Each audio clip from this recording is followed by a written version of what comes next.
Paul says in Ephesians 6 that we should put on the whole armor of God in order that we can stand against the devil's schemes.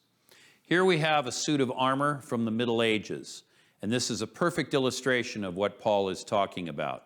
He talks about the need for the belt of truth, and you can see right here that there's a piece of a belt just here. It's designed to protect the lower parts of the body by holding up the armor that protects the lower parts of the body.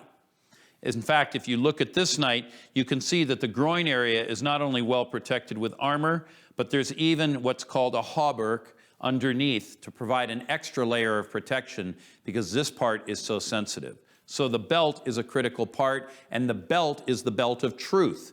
So what holds up truth? And what is it that protects those most sensitive parts of us? Well, the truth of God's word. Then he talks about the breastplate of righteousness. The breastplate obviously protects the heart area and the lungs. This is one of the most sensitive parts of the body from a lethality standpoint. You might get hit here and it's going to hurt a lot, but you may not die.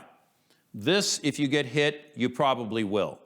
And so Paul talks about the importance of the breastplate of righteousness. He also talks about the readiness that comes from having your feet shod with the gospel of peace.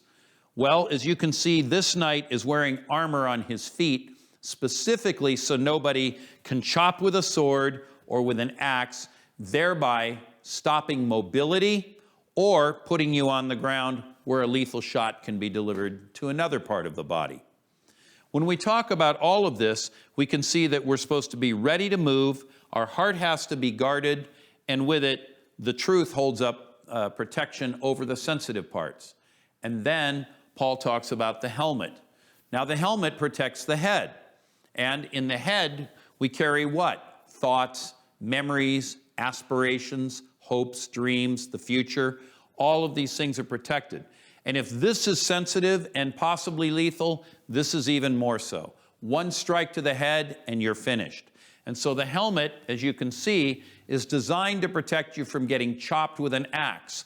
Or if you were in battle, it protects you from having somebody do this and take you out by piercing the eye, the nose, any part of the front end of the head.